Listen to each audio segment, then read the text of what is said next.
Hello friends, मैं कुंदन कुमार आप सभी का एक बार फिर से आपके अपने यूट्यूब चैनल विलेजर्स कॉन्सेप्ट में स्वागत करता हूं। फ्रेंड्स, जैसा कि आप लोग जानते हैं कि अभी हम लोग एडिटोरिया बीपीएससी बिहार प्राथमिक शिक्षक जो नई भर्ती 2023 आया हुआ है उसका मॉडल सेट जो है हम लोग लगा रहे हैं। इस वीडियो से पहले हम लोग जो है मॉडल सेट 1 लगा चुके हैं। अगर आप लोग उसका वीडियो नहीं देखे हैं तो इस वीडियो के डिस्क्रिप्शन में उसका लिंक दिया हुआ है, वहाँ से जाके उस वीडियो को आप लोग देख सकते हैं, या फिर हमारे चैनल के जो प्लेलिस्ट है वहाँ से भी जाके आप लोग उसको देख सकते हैं। अगर उसका पीडीएफ चाहिए तो हमारे टेलीग्राम चैनल विलेजर्स कॉन्सेप्ट को ज्वाइन कीजिए और वहाँ से उसको डाउनलोड कर सकते हैं। वीडियो शुरू करने से पहले दोस्तों एक बार मैं बता दूँ कि बिहार मद्य निषेध सब इंस्पेक्टर एग्ज़ाम जो 16 जुलाई 2023 को हुआ है, तो आप लोगों से रिक्वेस्ट रहेगा कि उसका एक बार पेपर जो है उसको ज़रूर देख लीजिएगा। उसका वीडियो जो है अपलोड कर दिया गया है, तो आप लोगों से एक रिक्वेस्ट रहेगा कि उसका पेपर आप लोग ज़रूर देख लीजिएगा, क्योंकि वो उसका जो लेवल जो देखा गया है वो लेवल आप लोगों के लिए बहुत अच्छा रहेगा। क्योंकि बिहार जो कि बिहार दरोगा या फिर बिहार शिक्षक की अगर तैयारी कर रहे हैं तो उनका भी लेवल लगभग लगभग सेम ही रहेगा। इसके अलावा जो Bihar police constable new vacancy आया हुआ है उन विद्यार्थियों से भी खास निवेदन रहेगा कि वो लोग भी जो है एक बार उस क्वेश्चन को देख लें, क्योंकि इसमें बहुत सारे क्वेश्चन ऐसे हैं जो कि Bihar police constable previous year exam जो हुआ है वो उसका भी क्वेश्चन जो है कुछ क्वेश्चन मिला है उसमें। इसके अलावा जो बिहार दरोगा का एग्जाम हुआ है प्रीवियस में उससे भी रिलेटेड जो है या फिर उसी टाइप का क्वेश्चन जो है बहुत सारे क्वेश्चन इसमें मिला है। तो आप लोगों से एक बार फिर से रिक्वेस्ट रहेगा कि आप लोग जो है उस वीडियो को एक बार शुरू से अंत तक ज़रूर देख लीजिएगा और उस क्वेश्चन का लेवल जो है आप लोग देख लीजिएगा एक बार। तो चलिए फिर शुरू करते हैं आज का वीडियो, एडिटोरिया बीपीएससी बिहार प्राथमिक शिक्षक का मॉडल 2, और देखते हैं कि इसमें क्या क्वेश्चन है। तो इसका जो मॉडल 2 जो है आज उसका हम लोग क्वेश्चन देखेंगे। तो इसका जो पहला क्वेश्चन है वो है कि सिंधु घाटी सभ्यता के किस स्थल से विशाल स्नानागार के अवशेष मिले हैं। तो इसका जो सही आंसर होगा वो हो जाएगा आपका option number C, Mohenjodaro. Mohenjodaro जो है इस क्वेश्चन का राइट आंसर हो जाएगा। नेक्स्ट क्वेश्चन है कि इंडिका नामक ग्रंथ की रचना किसने की थी। तो इंडिका नामक ग्रंथ की रचना जो मेगास्थनीज ने की थी। ऑप्शन नंबर डी इस क्वेश्चन का सही आंसर हो जाएगा। उसके बाद जो अगला क्वेश्चन है वो है कि भारत और 10 राजाओं के बीच दसराज युद्ध किस नदी के तट पर हुआ था। दसराज युद्ध जो है वह किस नदी के तट पर हुआ था। तो इसका जो सही आंसर हो जाएगा वो हो जाएगा आपका पुरुषनी नदी के तट पर। ऑप्शन नंबर सी इस क्वेश्चन का सही आंसर होगा। नेक्स्ट क्वेश्चन है 4 नंबर की 563 ईसा पूर्व में गौतम बुद्ध का जन्म कहाँ हुआ था। तो गौतम बुद्ध का जो जन्म हुआ था वह हुआ था आपका लुम्बिनी में। कहाँ हुआ था? लुम्बिनी में हुआ था। ऑप्शन नंबर बी इस क्वेश्चन का सही आंसर हो जाएगा। नेक्स्ट क्वेश्चन है क्वेश्चन नंबर 5 कि विक्रम संवत का आरंभ माना जाता है कब। विक्रम संवत का आरंभ जो है वह कब माना जाता है। तो इसका जो सही आंसर है वो है आपका 57 ईसा पूर्व, 57 ईस्वी पूर्व। ठीक है। उसके बाद है कि गुप्त शासकों की शासकीय यानी कि राजकीय भाषा क्या थी। तो इसका जो सही आंसर होगा वो होगा आपका option number C, Sanskrit. Sanskrit जो है गुप्त शासकों की राजकीय भाषा थी। नेक्स्ट क्वेश्चन है कि एलोरा का प्रसिद्ध शिव मंदिर का निर्माण किस शासक ने करवाया था। तो इसका जो सही आंसर हो जाएगा वो हो जाएगा आपका ऑप्शन नंबर ए, कृष्ण प्रथम। कृष्ण प्रथम के द्वारा ही एलोरा का प्रसिद्ध शिव मंदिर का निर्माण कराया गया था। नेक्स्ट क्वेश्चन है कि महमूद गजनबी ने भारत पर कितने बार आक्रमण किया था। महमूद गजनबी जो है वह भारत पर कितने बार आक्रमण किए थे। तो इसका जो सही आंसर हो जाएगा वो हो जाएगा आपका ऑप्शन नंबर बी, यानी कि 17 बार। महमूद गजनबी जो है भारत पर टोटल 17 बार आक्रमण किए थे। उसके बाद अब आइए हम लोग अगला क्वेश्चन देखते हैं, क्वेश्चन नंबर 9। क्वेश्चन नंबर 9 में है कि दिल्ली सल्तनत का वास्तविक संस्थापक किसे माना जाता है। तो इसका जो सही आंसर हो जाएगा वो हो जाएगा आपका option number C, Iltutmish. Iltutmish को दिल्ली सल्तनत का वास्तविक संस्थापक माना जाता है। नेक्स्ट क्वेश्चन है कि किस राजवंश ने दिल्ली सल्तनत में सबसे कम समय तक शासन किया था। तो इसका जो सही आंसर है वो है आपका ऑप्शन नंबर डी, खिलजी वंश। खिलजी वंश जो है दिल्ली सल्तनत में सबसे कम समय तक शासन किया था। नेक्स्ट क्वेश्चन है कि अकबर के समय संपूर्ण साम्राज्य कितने सूबों में विभक्त था। तो ये टोटल विभक्त था 15 सूबों में। 15 सूबों में। ऑप्शन नंबर सी इस क्वेश्चन का सही आंसर हो जाएगा। उसके बाद जो अगला क्वेश्चन दिया हुआ है वह है 12 नंबर में कि निम्नलिखित में से कौन सही सुमेलित नहीं है। कौन सही सुमेलित नहीं है। तो इसमें जो है ना फ्रांसीसी कालीकट जो है ये सुमेलित नहीं है। बाकी जो है तीनों के तीनों पुर्तगाल कोचिन, डेनिश ट्रैंकोबर और डच जो है मसूलीपट्टनम, ये बिल्कुल सही है। लेकिन ऑप्शन नंबर डी जो है इस क्वेश्चन का राइट आंसर हो जाएगा।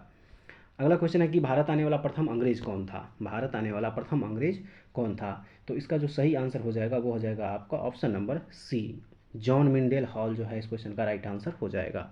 Option number C, John Mildenhall इस क्वेश्चन का सही आंसर होगा। अगला क्वेश्चन है 14 नंबर कि किस उत्तरकालीन मुगल शासक को लंपट मूर्ख कहा जाता था। लंपट मूर्ख कहा जाता था। तो सही आंसर हो जाएगा आपका option number C, Jahandar Shah. Jahandar Shah को जो है लंपट मूर्ख की उपाधि दी गई थी। उसके बाद जो नेक्स्ट है वह है बंगाल का अंतिम नवाब कौन था? बंगाल का अंतिम नवाब कौन था? इसका सही आंसर है मुबारक उद दौला। मुबारक उद दौला, ऑप्शन नंबर ए जो है इस क्वेश्चन का राइट आंसर होगा कि बंगाल का जो अंतिम नवाब था वह था मुबारक उद दौला। उसके बाद अगला क्वेश्चन देखते हैं। अगला क्वेश्चन है कि first War of Indian independence नामक पुस्तक की रचना किसने की थी? तो इसका जो सही आंसर होगा वो हो जाएगा आपका V D Savarkar. V D Savarkar, option number C इस क्वेश्चन का राइट आंसर होगा। First War of Indian Independence पुस्तक किनके द्वारा लिखा गया था? तो वी डी सावरकर के द्वारा लिखा गया था। अगला क्वेश्चन है वेद समाज की स्थापना किसने की थी? वेद समाज की स्थापना जो है वह किसने की थी? इसका सही आंसर हो जाएगा आपका श्रीधरलू नायडू। श्रीधरलू नायडू जो है राइट आंसर होगा। अगला क्वेश्चन है कि पाइक विद्रोह किसके नेतृत्व में हुआ था? तो ये हुआ था आपका बक्सी जगबंधु के नेतृत्व में जो है पाइक विद्रोह हुआ था। अगला क्वेश्चन है क्वेश्चन नंबर 19। क्वेश्चन नंबर 19 में है कि निम्नलिखित में से कौन सा सुमेलित नहीं है? इसका जो सही आंसर हो जाएगा वो हो जाएगा आपका ऑप्शन नंबर डी, यानी उपरोक्त में से कोई नहीं। नेक्स्ट क्वेश्चन है क्वेश्चन नंबर 20 की भारत में 3 विश्वविद्यालय कलकत्ता, मद्रास तथा बम्बई की स्थापना किस घोषणा पत्र के तहत हुई थी? तो इसका जो सही आंसर है वह है आपका ऑप्शन नंबर बी, 1854 की वुड डिस्पैच घोषणा। 1854 ईस्वी के वुड डिस्पैच घोषणा में यह शामिल था। उसके बाद नेक्स्ट क्वेश्चन है कि भारत में न्यायिक सेवा का जनक किसे कहा जाता है? सही आंसर हो जाएगा option number A, Lord Cornwallis. Lord Cornwallis नहीं, option number B Warren Hastings जो है न्यायिक सेवा का जनक कहा जाता है। उसके बाद अगला क्वेश्चन देखेंगे हम लोग। क्वेश्चन नंबर 22 दिया है कि निम्नलिखित में से कौन सी घटना सबसे बाद में घटी हुई थी? तो इसका जो सही आंसर हो जाएगा वो हो जाएगा आपका ऑप्शन नंबर सी, तृतीय आंग्ल वर्मा युद्ध। तृतीय आंग्ल वर्मा युद्ध जो है यह सबसे बाद में घटी थी। उसके बाद अगला क्वेश्चन देखेंगे हम लोग। Question number 23। क्वेश्चन नंबर 23 में है कि पूना सार्वजनिक सभा के संस्थापक कौन थे? तो इसका जो सही आंसर हो जाएगा वो हो जाएगा आपका ऑप्शन नंबर डी, यानी उपरोक्त सभी। M G Ranade, G V Joshi और एस एच चिपलूनकर जो है इसका राइट आंसर हो जाएगा उपरोक्त सभी। नेक्स्ट क्वेश्चन 24 में है कि भारतीय राष्ट्रीय कांग्रेस के प्रथम अध्यक्ष कौन थे? तो इसका जो सही आंसर हो जाएगा वो हो जाएगा आपका ऑप्शन नंबर जॉर्ज जूले भारतीय राष्ट्रीय कांग्रेस के प्रथम अंग्रेज अध्यक्ष। ठीक है। उसके बाद अगला क्वेश्चन देखेंगे 25 नंबर में दिया हुआ है कि निम्नलिखित में से किस तिथि को बंगाल विभाजन की घोषणा की गई थी? किस तिथि को बंगाल विभाजन की घोषणा की गई थी? तो वो तिथि थी 20 जुलाई 1905। 20 जुलाई 1905, ऑप्शन नंबर सी जो है इस क्वेश्चन का सही आंसर है। नेक्स्ट है 26 नंबर कि लंदन में करजन वाइली की हत्या किसने की थी? तो इसका सही आंसर है मदन लाल ढींगरा ने लंदन में करजन वाइली की हत्या की थी। नेक्स्ट क्वेश्चन देखेंगे हम लोग। क्वेश्चन नंबर 27 कि असहयोग आंदोलन का प्रस्ताव किसके द्वारा प्रस्तुत किया गया था? इसका जो सही आंसर है वो है सी आर दास जो है सही आंसर है। नेक्स्ट क्वेश्चन है 28 नंबर, गांधी जी के दांडी मार्च की तुलना नेपोलियन के पेरिस मार्च एवं मुसोलिनी के रोम मार्च से किसने की थी? तो इसका जो सही आंसर है वह है आपका option number B, Subhash Chandra Bose के द्वारा यह तुलना की गई थी।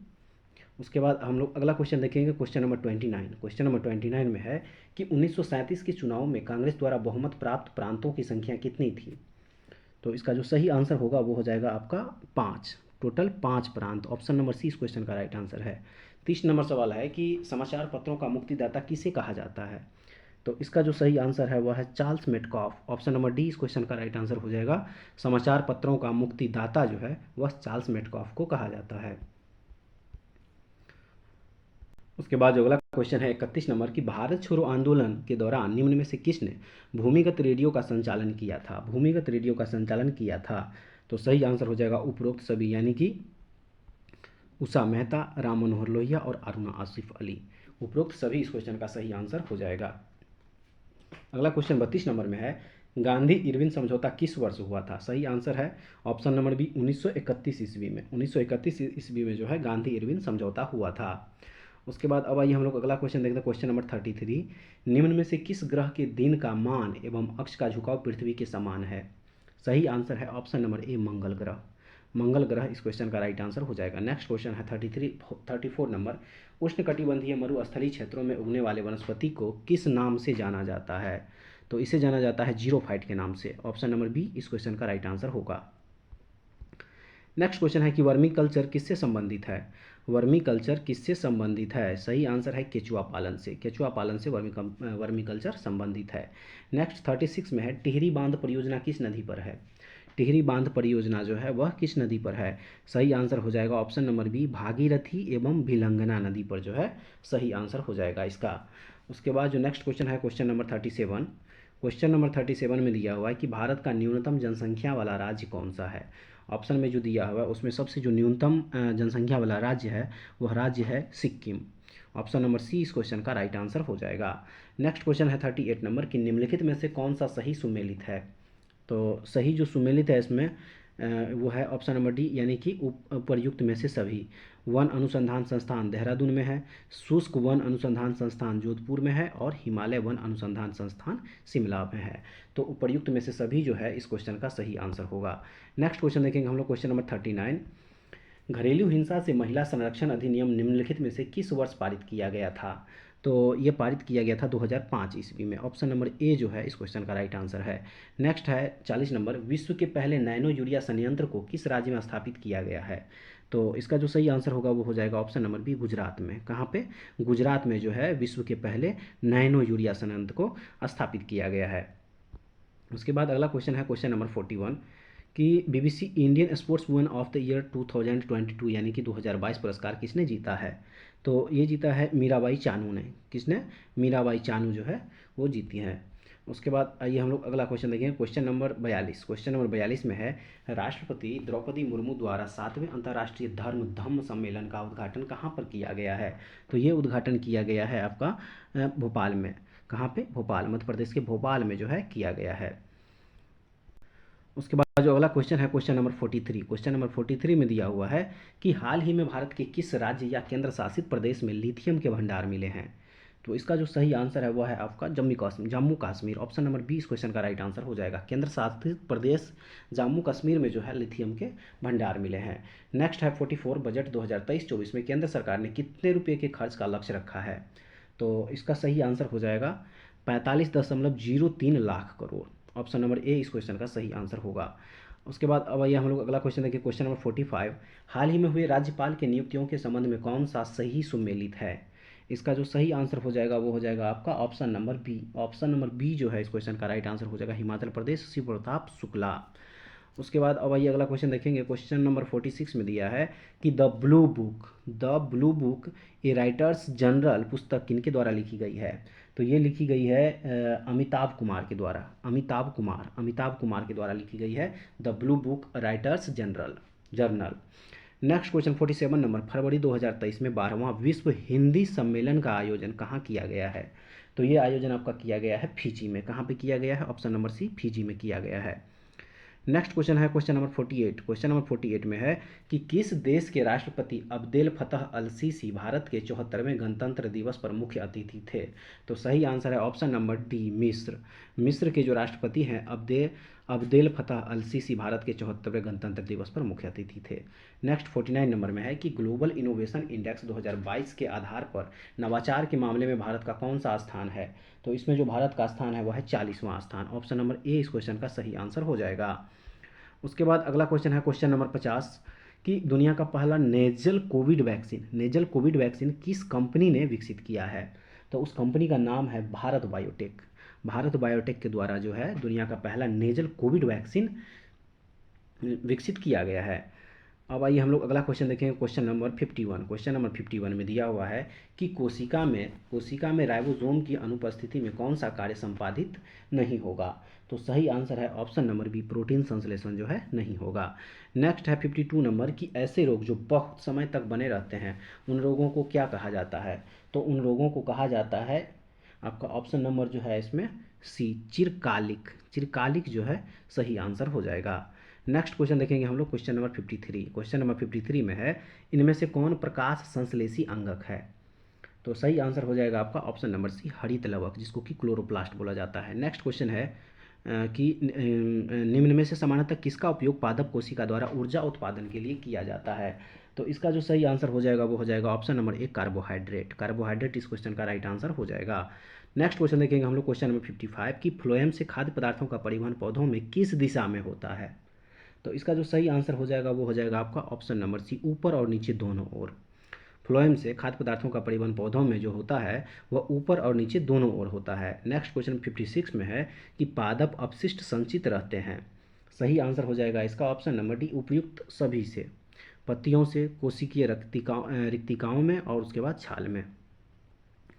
नेक्स्ट क्वेश्चन देखेंगे हम लोग, क्वेश्चन नंबर 57 कि बीज रहित पौधों के उत्पादन में सहायक होते हैं क्या चीज़, मतलब कौन से हार्मोन्स।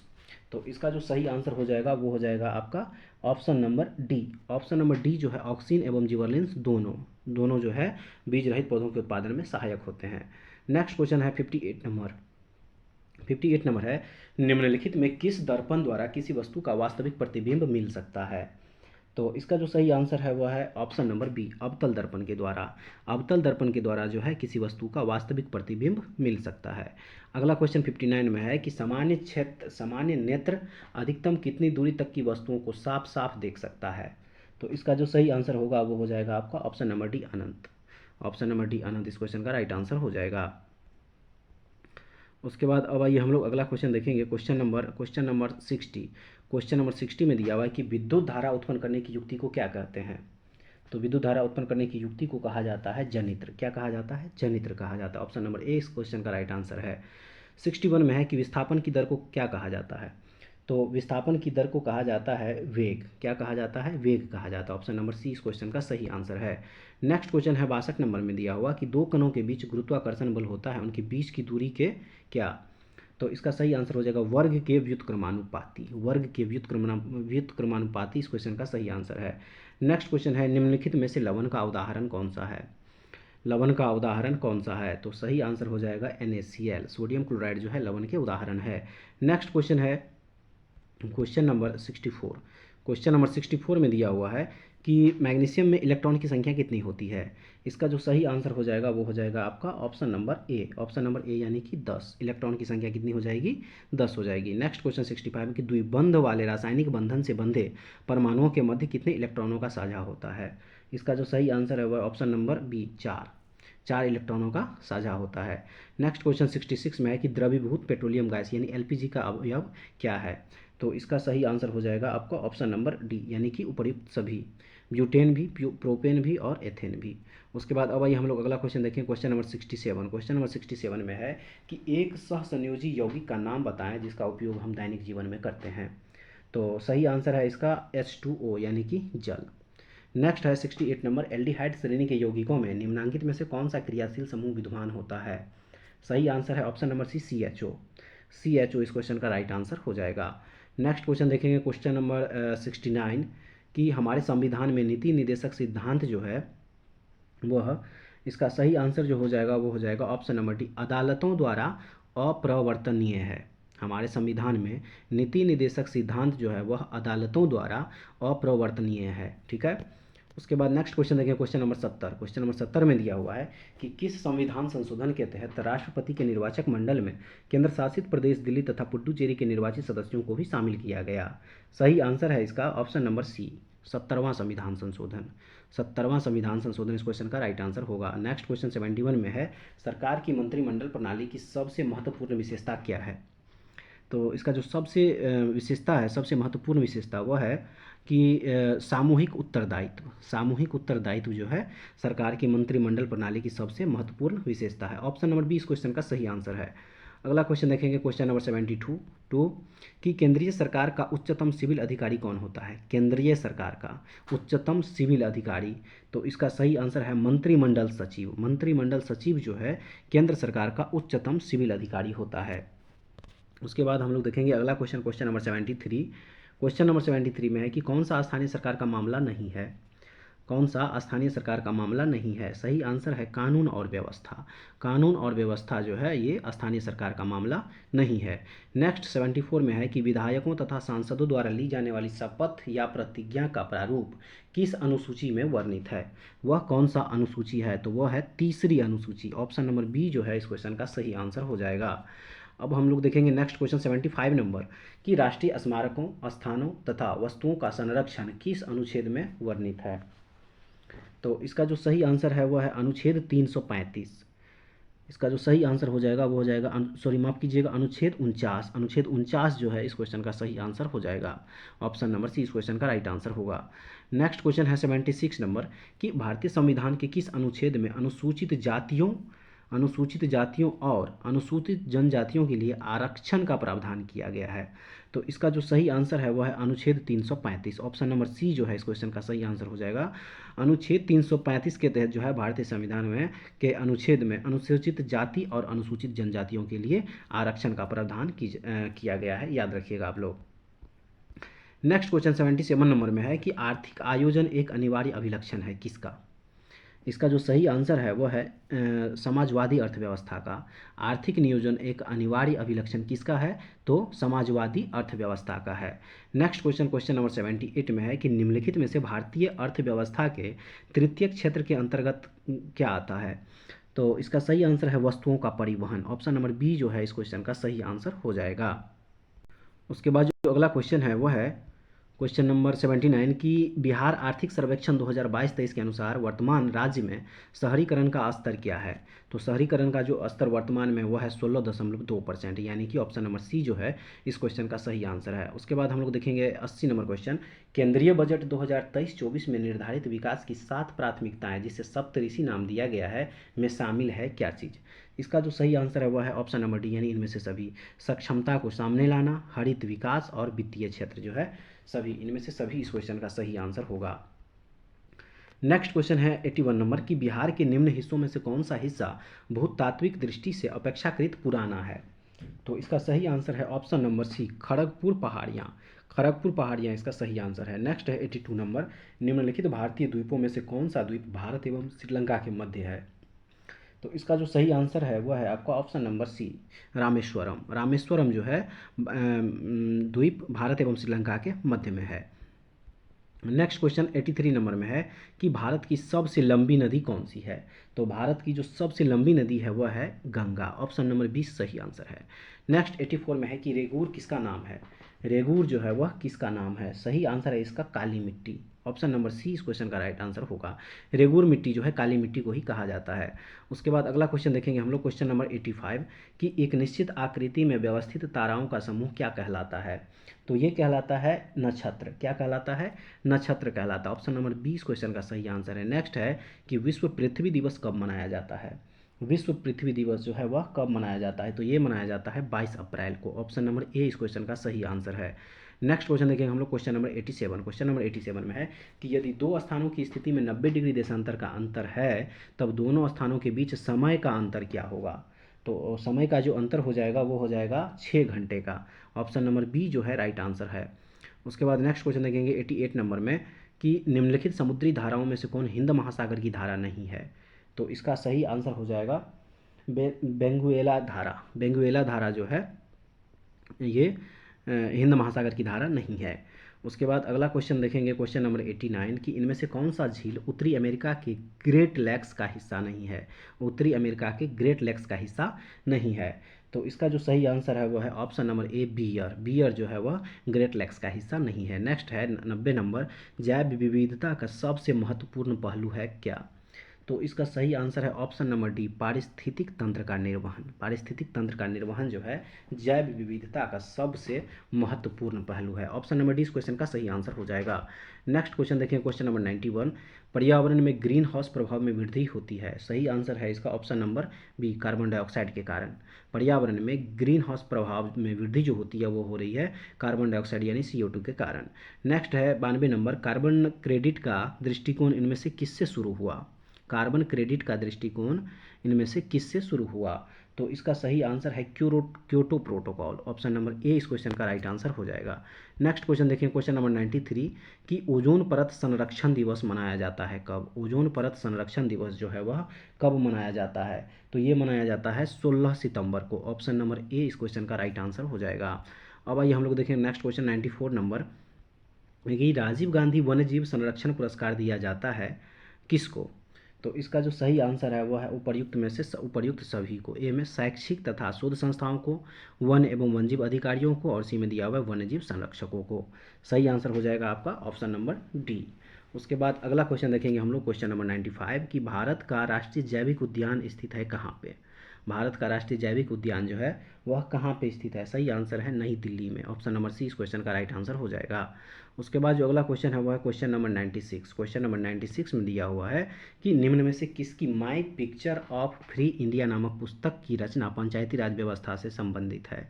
कौन सा my picture of free India नामक पुस्तक की रचना पंचायती राज व्यवस्था से संबंधित है। तो इसका सही आंसर है option number B Mahatma Gandhi. Mahatma Gandhi right answer है। नेक्स्ट है कि बिहार विधानसभा में सीटों की कुल संख्या कितनी है। तो वर्तमान में बिहार विधानसभा में सीटों की जो कुल संख्या हुआ है 243, 243 जो है सही आंसर हो जाएगा। उसके बाद अगला क्वेश्चन देखें, क्वेश्चन नंबर 98। क्वेश्चन नंबर 98 में है कि निम्न में से कौन पर्यावरण संतुलन के संरक्षण से संबंधित है। तो इसका जो सही आंसर है वो है ऑप्शन नंबर डी, यानी कि सभी चारों। यानी कि एक में वन नीति, बी में पर्यावरण सुरक्षा अधिनियम 1986, सी औद्योगिक नीति और 4 में शिक्षा नीति। सभी के सभी जो है सही हो जाएगा। उसके बाद अगला क्वेश्चन है क्वेश्चन नंबर 99। क्वेश्चन नंबर 99 में दिया हुआ है कि निम्नलिखित में से कौन कृत्रिम पारिस्थितिक तंत्र है। कृत्रिम पारिस्थितिक तंत्र है। तो इसका जो सही आंसर है वह है धान का खेत। धान का खेत जो है वह कृत्रिम पारिस्थितिक तंत्र है। उसके बाद अब आइए हम लोग देखते हैं इस सेट का लास्ट क्वेश्चन। इस सेट का लास्ट क्वेश्चन दिया हुआ है कि पारिस्थितिकी अस्थायी मितव्ययिता है यह किस आंदोलन का नारा है।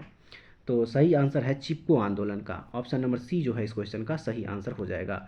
तो फ्रेंड्स ये था मॉडल सेट नंबर 2 एडुटेरिया प्रकाशन की तरफ से जो बिहार नई शिक्षक के लिए प्राथमिक शिक्षक 2023 नई वैकेंसी जो आया उसके लिए जो एडुटेरिया प्रकाशन मॉडल सेट निकाला है, जिसमें कि टोटल 15 मॉडल सेट है। आज हम लोग तो इसका दूसरा मॉडल सेट जो है कवर किए। उम्मीद है कि आप लोगों को ये जितने भी क्वेश्चन था काफ़ी अच्छा क्वेश्चन था और आप लोगों को ये अच्छे लेवल का क्वेश्चन लगा होगा। एक बार कमेंट्स करके ज़रूर बताइएगा कि आप लोगों को ये वीडियो कैसा लगा। अगर इसका पीडीएफ चाहिए तो हमारे टेलीग्राम चैनल से जुड़ जाइए, वहाँ से इसका पीडीएफ जो है टिक आंसर टिक लगा हुआ पीडीएफ वहाँ से डाउनलोड करके देख सकते हैं। तो तब तक नेक्स्ट वीडियो में दोबारा फिर से मिलेंगे। तो तब तक के लिए जय हिंद।